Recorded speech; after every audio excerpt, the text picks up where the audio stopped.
último bloque de La Hora Contada en Zona Crítica, lunes. Ya se van haciendo cerca de las 10 de la noche en Mendoza y en toda esta parte de este rincón del mundo que es América del Sur.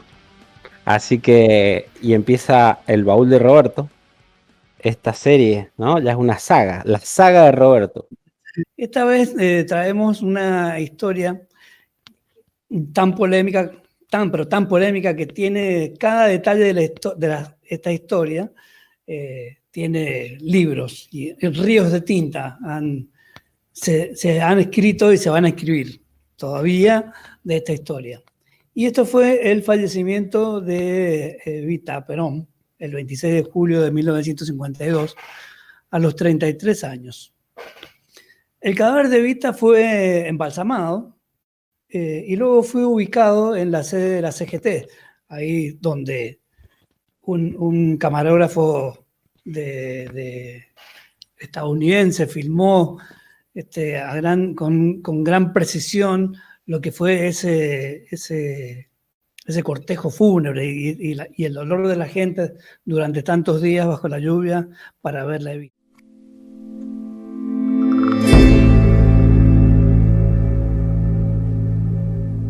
La Revolución Libertadora, ¿sí? En 1955, que fue el nombre que se hizo dar el golpe de Estado que produjo que le pusieron a Perón en 1955, secuestró y profanó el cadáver de Evita y lo ocultó durante 16 años, que la muerte de Evita no terminó con la vida de Evita. La persistencia de su memoria no es solo por el amor que le dispensa el pueblo peronista, sino por el odio que le dispensa el antiperonismo. No, decía la obsesión que, digamos, en el anverso del amor que le tuvo el pueblo, el odio, ¿no? La obsesión del odio que digamos que tomó ese cadáver como símbolo de su odio y de todo lo que podía hacer, ¿no? Se sabe que la Revolución Libertadora fue así quienes organizaron estructuralmente el odio antiperonista con la fuerza de las armas, ¿no? Y por mandato de los sectores de la oligarquía y de la iglesia en esos tiempos. Fueron ellos que en 1955 se debatieron en qué hacer con el cadáver de Evita, que se encontraba en la sede de la CGT. En el cumpleaños posterior a su fallecimiento, el pueblo la nombró jefa espiritual de la nación, a Evita. Con el asalto a la CGT y el secuestro del cadáver, querían romper ese gran significante y tan profundo. Y no decidieron qué hacer con el cuerpo de ella en ese momento, si quemarlo o tirarlo al mar desde un avión. La noche del 22 de noviembre del 55, un comando de marinos al mando de un tal teniente coronel Carlos Eugenio Mori Kerning, jefe del servicio de inteligencia en ese momento, entró en forma forzosa a la CGT. Quemaron las banderas argentinas que cubrían el cuerpo y ahí también golpearon y vejaron el cadáver de Evita para luego robarlo, y que estuvo desaparecido y finalmente fue enterrado en una sepultura secreta en Italia. Antes de que se fuera a Italia, podemos aportar que comenzó lo que se conoce como la maldición del cadáver de Evita.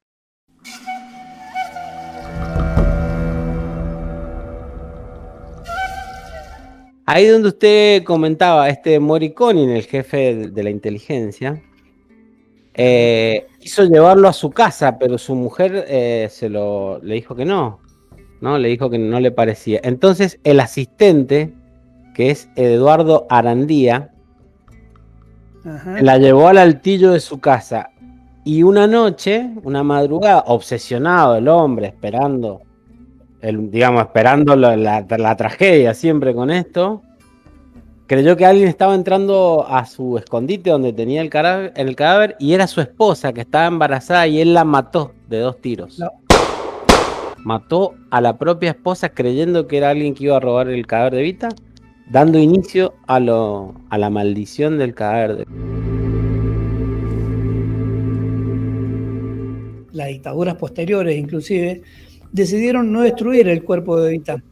Lo hicieron desaparecer, porque ellos suponían que destruir el cuerpo de Evita iba a llevar a contrarrevoluciones y acciones mucho más radicalizadas de la resistencia peronista.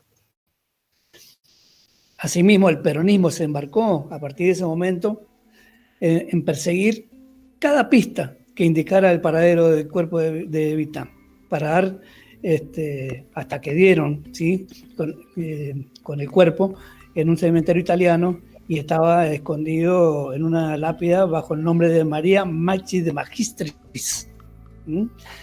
Los montoneros, que en el año 70 secuestraron al general Aramburu, exigieron la ubicación del cuerpo de Evita.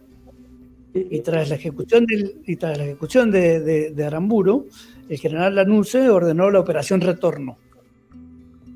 Bien. Los restos de Evita fueron recuperados el 1 de septiembre de 1971, 16 años después, y trasladados a Madrid, donde se encontraba exiliado Juan Domingo Perón.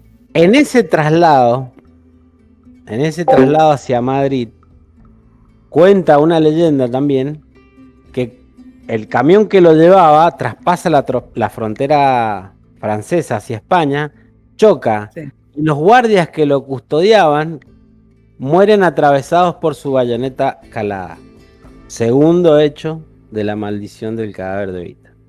No. Cuando Perón regresó a la Argentina, no trajo el cuerpo de Evita. En el 72 asumió la presidencia de la Nación y, como todos saben, murió el 1 de julio de 1974. Y posteriormente se repatriaron los restos de Evita el 17 de noviembre de ese mismo año, en el 74. A su llegada, el cuerpo de Evita fue depositado en el altar de la Patria, un lugar que se había elegido en la residencia de Olivos, donde descansaría junto a Perón. Sin embargo, por supuesto, este proyecto de mausoleo que no se llevó a cabo por completo porque nuevamente una dictadura, la del 76, le terminó entregando el cuerpo a la familia Duarte, y quienes lo depositaron en la bóveda familiar de la familia, donde hoy se encuentra. La Recoleta. 24 años después de la muerte de Evita, terminó descansando en el mausoleo de la familia. En el cementerio de la Recoleta, ¿verdad? En el cementerio de la Recoleta, tal cual. El cadáver de Evita estaba en la CGT en forma provisoria, hasta cuando ella falleció. Estaba ahí en el segundo piso, porque estaba el proyecto de que hasta tanto no se construyera el gran monumento al descamisado, iba a estar ahí en la CGT. Ese proyecto que lo había propuesto la misma Evita a través de una ley. Era una edificación colosal para engrandecer la imaginería peronista. Sería la construcción más alta del mundo, fíjese, 140 metros, coronada por una estatua gigantesca de un trabajador, esculpida en mármol de Carrara. Poco antes de morir, Evita decide que ese monumento se erija en memoria de los trabajadores y albergar ahí mismo su cuerpo cuando ella muriera, en una cripta especial para ella. Fíjese que era tan monumental esta construcción, que las dimensiones, dígame. No, eso, está bien. Bueno, las dimensiones de este monumento serían más grandes que la Estatua de la Libertad. Y se proyectaba como la octava maravilla del mundo, con una base más grande que la de Luna Park, 14 ascensores, un salón grecorromano con paredes de mármol, frisos y columnas, una cúpula revestida con mosaicos y pepitas de oro. Y el sarcófago que iba a contener los restos de Evita era un sarcófago de 400 kilos de plata que iba a albergar el cuerpo de la difunta. Pero hasta ese momento, pues en este momento, digamos, cuando esta obra iba avanzando, por supuesto, este monumento se la tragó la Revolución Libertadora, por supuesto. Y la maldición de las realizaciones peronistas en materia escultórica. Esto es una curiosidad también, porque hay como una larga lista de promesas fallidas del peronismo en cuanto en materia de monumentos, digamos, que tiene el peronismo. El general Perón contrató al italiano León Tomasini, que fue el escultor que, llegado directamente de Italia, se puso a trabajar y pudo terminar un conjunto de otras esculturas, 5 esculturas. Iba a tener la entrada, iban a estar distribuidas por ahí en el mausoleo. Terminó 5 de ellas, que medían 2 metros de lado y 4 metros de altura. 35 toneladas de cada una. Imagínense lo que era, como un elefante del peso que tenían esas esculturas. Y esas pesadas piezas, ¿dónde terminaron? Terminaron en el fondo del riachuelo, por supuesto.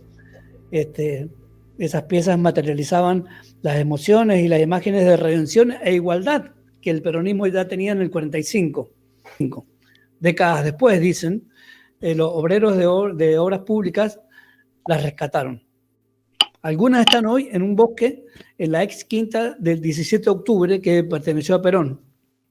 Y casi como las metáforas del peronismo, son 5. La independencia económica, el conductor, el justicialismo, la razón de mi vida y los derechos del trabajador. Hoy son enormes fósiles, sin cabeza ni brazos, que asoman como fantasmas desde otro momento de la historia. Ahí en ese bosque. ¿Qué le parece? Impresionante. Pensaba en esto de la búsqueda de la perpetuidad y de la eternidad de las causas, ¿no? Y cómo, tanto la causa del odio como la causa del amor de Evita por su pueblo y del pueblo por Evita, en esa lucha en la eternidad, ¿no? Claro. Le tiro 2 datos más de la maldición del cadáver de Eva. De Evita, dígame. Sí. El día que llevan el cadáver a Madrid, a la Puerta de Hierro, se reúnen todos los, el entorno, ¿no? Inclusive hermanas de Evita, y quien abre el féretro es el propio Perón, con sus propias manos, que en esa tarea se cortó las manos, y las manos de Perón en ese momento comenzaron a sangrar por el corte que le produjo el féretro. Otro dato con otro personaje del peronismo. Cuenta la leyenda en el conurbano bonaerense que en Morón, un sombrío director de escuela pidió sacar el busto de Néstor Kirchner de la plaza principal de Morón. Antes que hubiera cumplido su objetivo, la parca se lo llevó a este director de escuela. Así que ojo con Néstor, porque como Eva no perdona.